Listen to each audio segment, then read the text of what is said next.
Hello, Virgo. This is going to be your weekly tarot and oracle forecast. If it's meant for you, it's meant for you.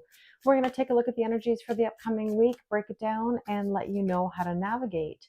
Now, this video is intended for all Virgo, Sun, Moon, Rising, and Venus signs. So if you'd like to check out your other astrological placements, please check out my other videos.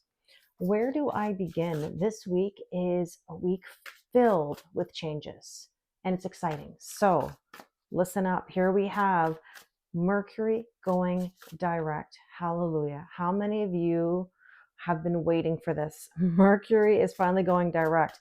That means we're going to start thinking more clearly, have more of a desire to move ourselves forward. On top of that, we have Venus going direct. Wow, another thing we've been waiting for. And so that'll be happening more towards the end of the week. And at the same time, we're going to be having a full moon in Libra. So a lot of focus on partnerships this week, focus on communication and our self-worth, our self-value, and self-respect. It's starting to move again. You know, things are starting to shift. I do feel like we've been in a void. I said this in a video the other day, where we're not in the old, we're not in the new. We're getting there. We're feeling a little bit stuck, a little bit frustrated, but at the same time, I think that's because we're on the brink of these shifts. So let's take a look at the energies for this upcoming week. These are the current energies. What energy are we stepping into at the start of the week? How have the retrogrades shaped our current mindsets or emotional state? And we have here, warrior. You are a warrior, Virgo. Courage, taking on challenges. Are you ready? I know you are. Explorer. Are you ready to explore? Are you ready to travel, to find your way, to navigate? And longing for love. Oh my, interesting. Have you been feeling lonely? You know, Virgo energy is the Hermit card. I actually just saw the Hermit card in the Taurus reading. Now, I'm finding this interesting that every week there's a connection somehow between Taurus and Virgo. And that doesn't surprise me. I know that there's a beautiful bond between those two signs. As a Virgo myself, I understand it. It's interesting because I do think that Virgo is going to be coming out of hermit mode and exploring new opportunities, and that could be also opportunities in love.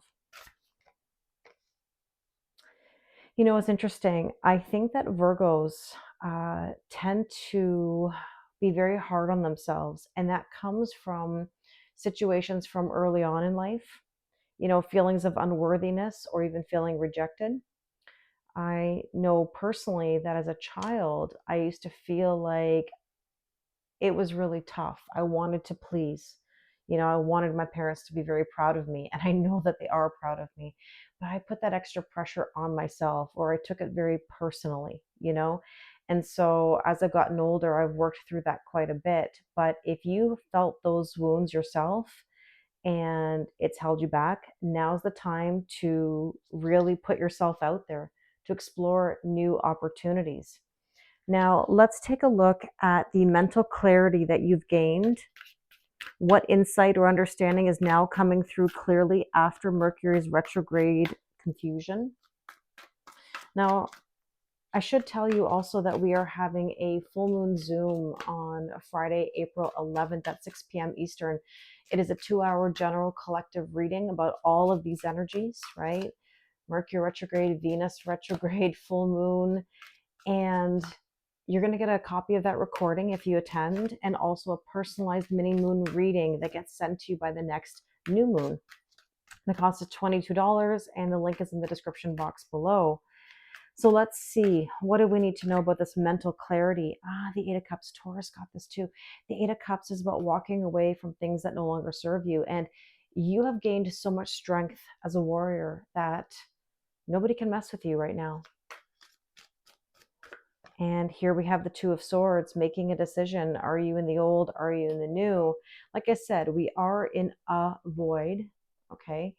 We're not yet quite there, but we're getting there. And it's a conscious choice and decision about how to make sure that you get there and you start new things or spark new energy. Four of Wands, 1111. Again, I feel like I'm repeating myself. I just saw some of these cards with Taurus. Four of Wands, 1111, spiritual ascension. You may have been sparked by somebody in love, but it's been all about a self-love journey, helping you be better so that you can achieve better, have better, especially in love. And I want you to move forward. Maybe this is go on a road trip. Maybe this is the idea of moving forward with decisiveness, allowing yourself to recognize that you will no longer be in the feeling of abandonment. Okay, let's take a look at relationship or self-worth shift because of Venus retrograde ending. What lesson or realization has emerged regarding love, beauty, finances, or self-worth? And we have here the Knight of Pentacles. Oh my goodness, trust the process.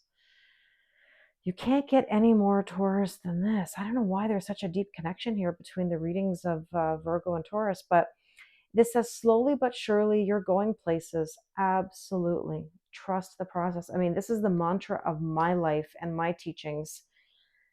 You have to take it step by step and day by day. The Eight of Swords, stop overthinking. It says stop overthinking it and just do it. Absolutely. Stop worrying about the decision, because not making a decision is making a decision. You have to be very mindful of how you may be keeping yourself stuck and not even realizing it. And here we have here the Patient Witch. This is basically the Hanged Man energy. Learn to get comfortable with sitting still whenever necessary. This is the energy of being in limbo or being in that void, but I think the lessons that you've realized, and are continuing to realize, is the importance of trusting the process, how being in your head is not going to help you, right? Being decisive. Yeah, you can take some time to ponder things, but when you get that clarity, you got to go make a move. And with that, we have here the Emperor. There it is again. I saw it with Taurus. It says here, being the authority of your own life comes with a lot of responsibility. It sure does. But you have to take it seriously. And we're here to play chess, not checkers. I'm always reminded of that.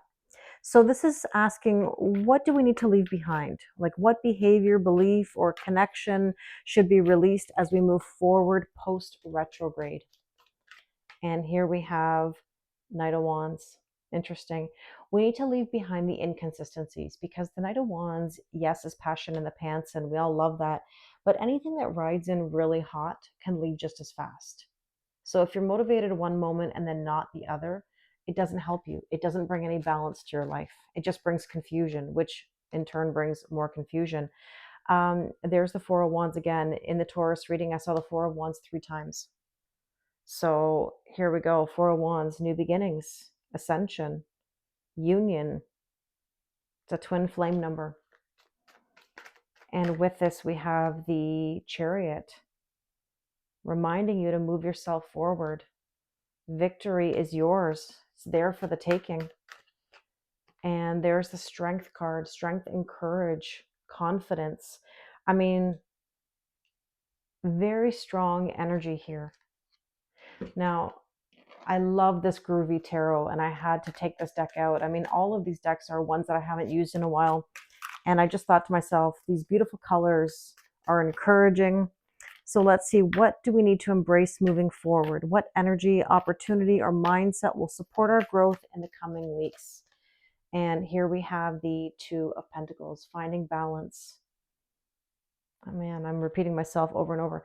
In the Taurus reading, I talked about the fact that you should be at the top of your priority list. Not that I like to should on anyone, but I would say to you that if you're juggling a lot of things and you're stressed out, ask yourself what's at the top of the priority list. If it's not you, then that means you're putting yourself in a very difficult position. Here we have the Eight of Cups, walking away from things that no longer serve you. Another repetitive message, right? It's time to go towards things that are better for you. And there is the Nine of Pentacles, feeling good in your own skin, self-worth, self-value, and self-respect. And stop holding back. Four of Pentacles. It's not all or nothing. You know, I think something that I see a lot of in social media these days, especially watching a lot of, you know, TikToks and shorts and reels, is that people seem to think that we're in this all or nothing. Like it has to be this, it's all this or it's nothing. And I'm of a different belief, because remember, good people do bad things, bad people do good things. Nothing is all good and nothing is all bad. There is gray area. You have to look at the reason why people do what they do. And I think that's my gift. Honestly, if you know me, I can understand why people do what they do, even if I don't agree with it. I can't get mad at it. There's no point in getting mad at it. I have to understand it. Now, just because I understand it doesn't mean that I have to allow it or accept it either. You know, so remember, this is a very deep conversation with oneself, you know, and even with others. So let's get some last bit of guidance here for you, what you need to know. And we have Mystic Healer. Healing energy flows through you. Absolutely. It's been quite the journey. You are a warrior. Miracles. Expect the wondrous to emerge. What are you wishing for? What are your intentions? And we have here rainbow blessings. Blessings are showering your life. I want to remind you that good luck is bad luck and bad luck is good luck. Sometimes things happen that we think are so amazing and they turn out to be the opposite, or something we think initially is so bad ends up being the best thing that ever happened to you. So you just never know. Again, I really hope this resonates with you. If you'd like to join us for the full moon Zoom, or you'd like to do a personal reading with me, the link is in the description box below. Thank you very much, and I wish you an amazing week.